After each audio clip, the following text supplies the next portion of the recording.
With the war in Ukraine still ongoing and lasting longer than pretty much everyone expected, including myself, most experts, the US, and seemingly Russia themselves, they've ended up having to use a lot more weapons than they planned to keep hitting new targets. Among them are precision-guided munitions, specifically here, standoff-ranged weapons like cruise and ballistic missiles. While Russia does have a large arsenal of them, it's not limitless. After launching, according to the US, over 1,100 different missiles, they might be starting to run low, especially considering the fact that they would like to keep a stockpile in the event of any future escalation or other conflict. We've also seen them use weapons seemingly unnecessary for the targets they're hitting, such as much more expensive ballistic and even hypersonic missiles on sites that could have easily been hit with less expensive cruise missiles. So, is this a sign that they're running low?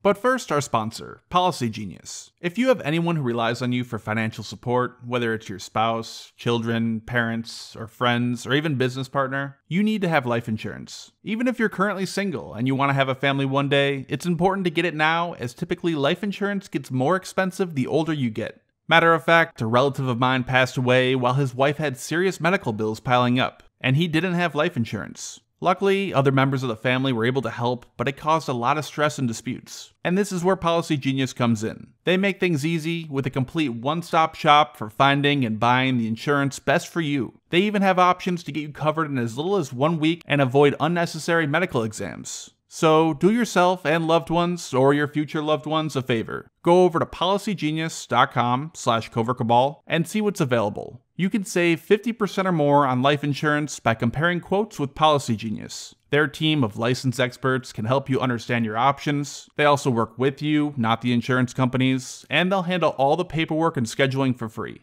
Again, Policy Genius.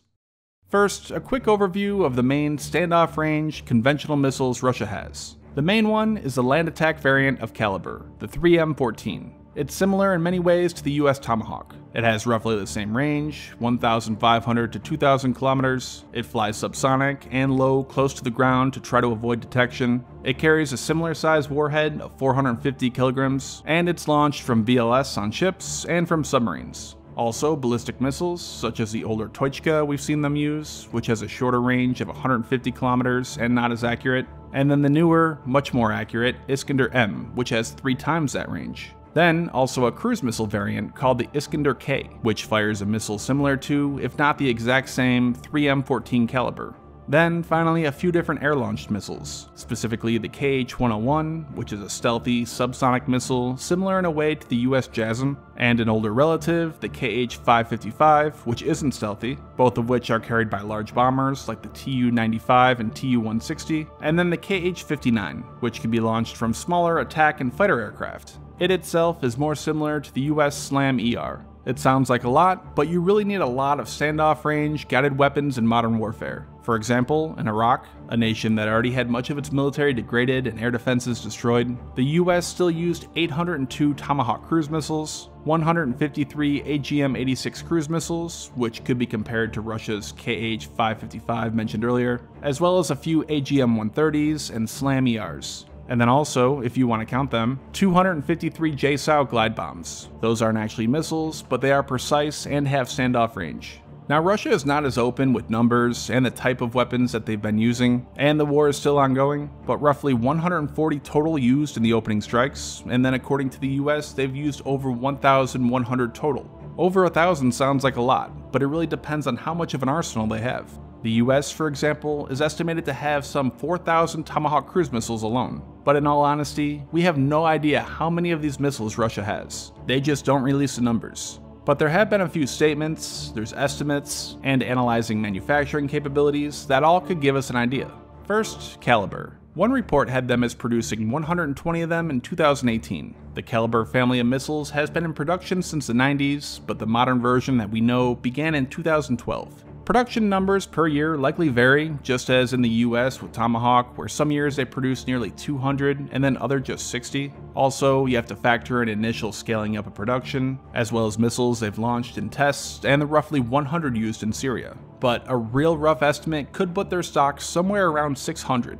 This also seems reasonable considering they have roughly 400 to 500 slots on warships and submarines that could hold Caliber. We don't know how many they've used exactly in Ukraine. Estimates are anywhere between 50 to 200, but either way, that would still leave them with several hundred in stock.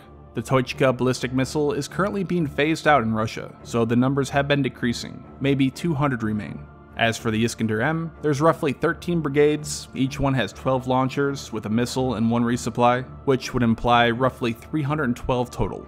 Iskander K, the cruise missile, is stated to have 64 missiles total in 2019, so extrapolate that out to now, maybe 100, at most 200. And the Tochka and the 2 Iskander missiles are the ones we've seen used a lot in Ukraine, with well over 100 launched. Russia's air-launched inventory is also hard to estimate.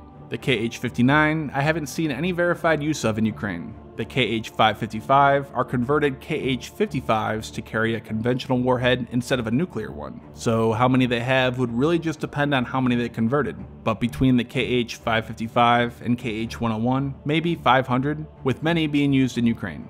One interesting thing has been the reported failure rates of all these weapons. In the media, 3 different US officials have stated that anywhere between 20 to as much as 60% of them have failed. Now, that is from the US government, who is on the side of Ukraine, and as you might remember, Russia would often claim high numbers of US missiles failed in the strikes they did on Syria, so it really comes down to who you want to believe. One missile you might have noticed I haven't mentioned yet is the Kinzhal hypersonic missile. Russia stated that they used several of them, and while there is some controversy about the video they released with it, the US also stated that they verified they saw them being used. But still, why would they use such a new, expensive weapon when they have a large remaining stockpiles of the other, less expensive ones that can do the job just as well? One would be to show off, and also get to test it in real combat. The US has done this before many times, such as when they operated the F-22 for the very first time against ISIL, who had no real radar or air defenses. Also, as we get later into the war, most of the targets that Russia has been having to have to strike lately are time-sensitive ones. Those they suddenly spot with a drone, or they might follow a Ukrainian artillery back to its base and then attack and destroy the entire base. So in these cases, you can't wait for an hour or two for a cruise missile to be readied, have the target and flight path loaded, fired, and then fly at subsonic speeds across a few hundred kilometers. In this case, UCAVs, like we've seen Russia use a few of, or strikes by manned aircraft, or even depending on the target, artillery would be more suited. Ballistic missiles are also much quicker, and I think it's worth noting that Kinzhal is basically just an air-launched Iskander ballistic missile. Cruise missiles are great as long as the target is fixed and you have several hours to strike it, like maybe a large military base, air defense sites, headquarters, etc. But with Ukraine now fighting more asymmetrically, they need to use weapons that can strike quickly, as they're not sitting out in the open.